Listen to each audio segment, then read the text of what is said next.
Full disclosure, you did not watch all of this movie. I didn't watch But you watched enough. I was taking care of the kids. You watched enough to give a review. Would you say that's fair? I watched enough. So I'm going to dig into some of the aspects of this film and why I chose it. Can't even speak right now. I just got chosen. It's the chosen. Why it was chosen? It was chosen for this review by me because it's been all over the news. Donald Trump said that he wanted to reopen Alcatraz Island. Currently, since I don't know how long, it's been under the care of the National Park Service, and you could take a ferry out there and walk around. Alcatraz closed in 1963. Part of it was because at the time it cost 3 times as much to house a prisoner there, and this facility was 30 years old, but the saltwater air from the bay had seriously decayed the prison, and it needed $5 million worth of upgrades. And Robert F. Kennedy, who was the Attorney General at the time, decided to close the prison. So this movie takes place between 1960 and 1962. Escape from Alcatraz, starring Clint Eastwood. This movie was directed by frequent Eastwood collaborator Don Siegel. And I have reviewed, when it came out in 1979, the year your parents got married, I might add. Oh, yeah. This movie has an hour and 52-minute runtime. I have reviewed a couple of other Don Siegel movies on the channel, and they were high mark movies for my reviews. The first one that I reviewed was on television. It was on Turner Classic Movies, I believe, at the time. I reviewed, I'm looking through my notes here. Dang it.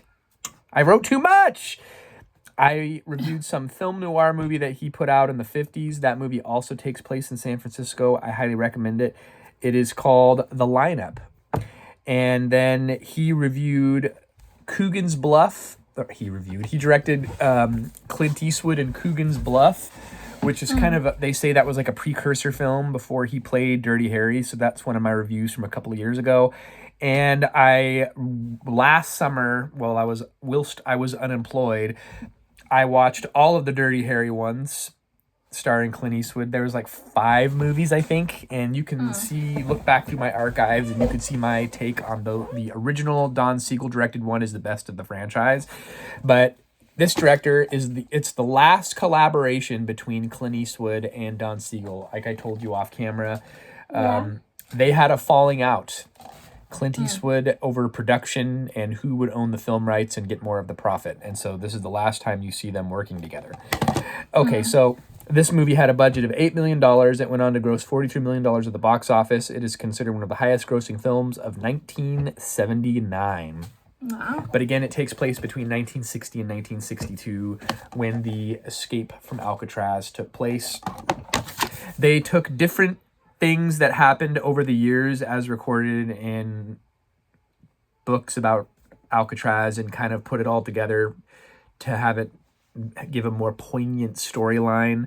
For example, there's this one scene where a fellow prisoner cuts off his fingers with a hatchet because of the warden is portrayed as this menacing guy like the warden in the movie Shawshank Redemption, and the only thing that the guy had to bring him any type of sense of belonging or freedom in prison was he painted, and the warden took the brush away from the guy, and the guy cut his fingers off.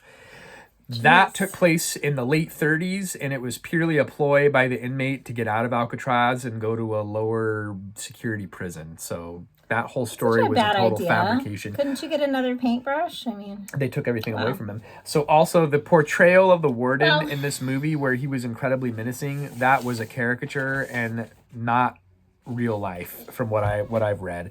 Okay, so and another interesting thing about this film, it was the screenplay for this movie was written by a guy named Richard Tuggle. He spent 6 months researching the Escape from Alcatraz story, which is based on a book of the same name that came out in 1963, and I cannot find the author of that book's name. So this guy, he wrote this screenplay. This Richard Tuggle guy wrote the screenplay for Escape from Alcatraz. He was shopping it around to all these Hollywood agents, and I told you this earlier. They said it didn't have any romance, and no one would want to watch a movie about prisoners and escapes. Yeah, that's a good point. Which is weird. That's what I said. Because there was no romance in it. It's a great movie. We'll And get Corey's into that. response was that there was a guy trying to have a gay encounter with another inmate. So there's your romance right there. Somehow that doesn't work for me. That wasn't... No.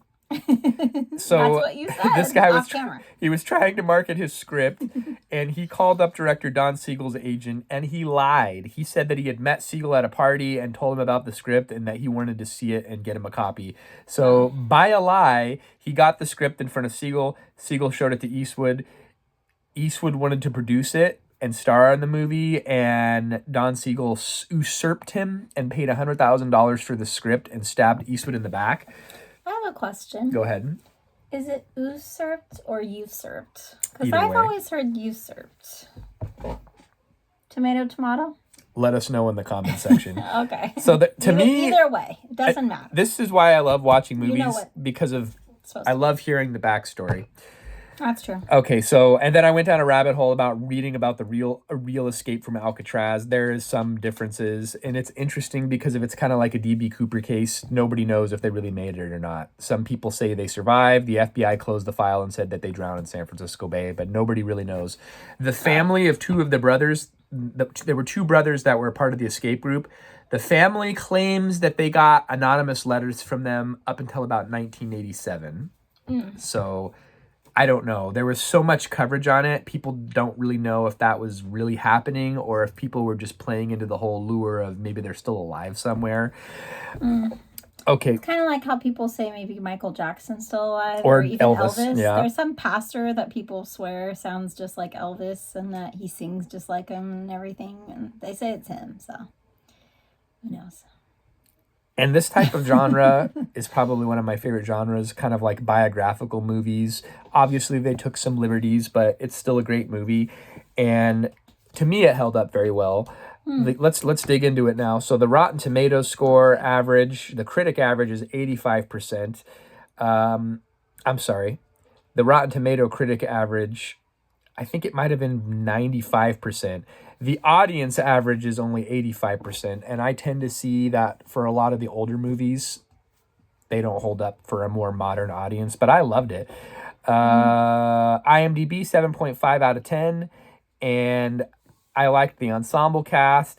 Eastwood is always great. Oh, by the way, the original 1963 book, Escape from Alcatraz, that this movie was based upon, it was written by a guy named J. Campbell Bruce. Oh, side note, prolific film scorer of the 60s and 70s, Jerry Fielding did the score for this. And it's great. Let's see if I missed anything. I pretty much said... Oh, here's an interesting fact. The prison had been abandoned for almost 20 years at this point and was in a serious state of disrepair. Once upon a time, it was self-sufficient and had its own power plant. That had been dismantled. So they had to run a cable from San Francisco over to the prison to give it power. And the production company spent over $500,000 restoring parts of the prison to make it look like it was still an in-use prison for the production. So that was kind of cool. That's a lot of money. They also built very accurate sets in a studio for other scenes that needed to be created there.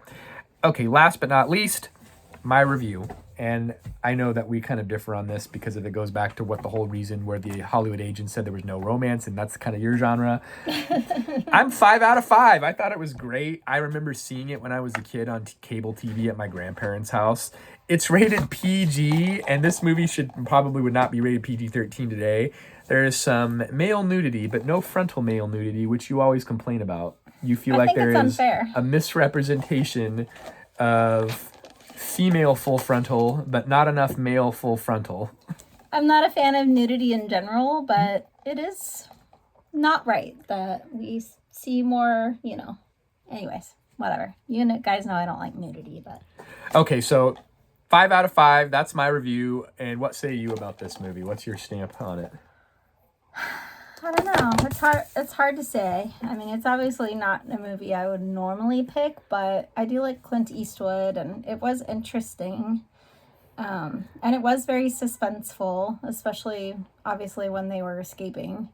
And by the way, the character, Charlie Butts, was not the character's real name. The guy that didn't escape. He tried to escape, but he couldn't get the vent cover off.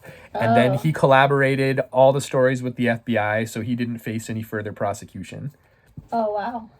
Yeah, I figured he might tell them what happened since, you know, he was left behind, and then there was really no reason not to because they obviously got away. Yeah, so I guess I'm 3.5 out of 5. I mean, just because for me it's, you know, once again a one watch, but I mean, like for this specific genre, if I'm just rating movies in that genre, I guess I'd give it a 5 out of 5. But as a whole, like considering every movie I've ever seen or like a movie that I would enjoy watching, yeah, for me I can't say it's a 4 because I don't know. I get it. It's not there for me, but well, it would probably be 4 out of 5 or 5 out of 5 if it showed them like escaping and like going back to their loved ones somehow. But I don't even know how you would do that. Like you wouldn't be able to go back to your loved ones because they never did. Someone would turn you in. So you'd have to flee to like Canada or Mexico and like assume another identity basically, which is an interesting thing to think about, but it would be extremely difficult to do. So. I think that's kind of the appeal of the movie for me, where they kind of like, did they live? Did they? We don't know. Nobody knows to this day. And what do you do? Because like you'd have to like. How do you survive? Open a bank account like in someone else's name or something, but like you don't have a social security number. Like you can't use your old. You have to create identity. A new so what identity. Do? You have to like steal someone's identity or something? That's identity theft. And maybe they ended up back in prison under a different name. They're already criminals anyway, so does it matter at that point? Or do you not want to break the law anymore because you're afraid of getting locked up under this new identity? Here's another fun fact about Alcatraz, and then we'll wrap it up here. Alcatraz held less than 400 prisoners. The modern maximum security prison holds over 5,000. So I don't know. I think Trump was just trolling people, saying that he wanted to reopen Alcatraz and restore it as a maximum security prison. Also, another reason that I picked this movie to watch, per the Wikipedia article that I read, apparently this movie aired on TV the weekend before Trump made the statement about wanting to reopen Alcatraz. So it is theorized that possibly Trump watched this movie. It was either on PBS or Turner Classic Movies. And had the concept, maybe this prison should be. I have never been there, but I have looked at pictures online, and you went there when you were I went there with my parents and it's our pretty good family friends when I was like in junior high, I think, or high school. It's pretty rough, isn't it? High. As far as the condition. It's pretty rough. I mean, you wanted to take the boys there, but I don't think so. Traveling over a body of water on a ferry doesn't. Icy water, nah. And then it's just concrete cells, you know, with bars, just running around this concrete jungle. Not a fun place to take kids. So tune in, folks. I got 2 more. It's a prison. It is a prison. Oh, remember when we were dating, I made you go to the Folsom prison and there was a gift shop? Yeah, my whole family went there with us. Yeah. Well, that was cool because Johnny Cash performed there, so. He did indeed. It was famous at the Folsom prison. Yeah. All right, folks. Watch it. I've got 2 more Alcatraz movies in the docket, and I will be reviewing those shortly. You might like the second one. I may or may not be watching My those. friend Jonathan wants me to review one of his favorites, The Rock, not that Rock, but The Rock starring Sean Connery, and I believe Nicolas Cage. I got excited. I wanted to see The Rock. And then I have Burt Lancaster in The Birdman of Alcatraz. So that's coming up. Thanks for watching. Bye. Bye-bye.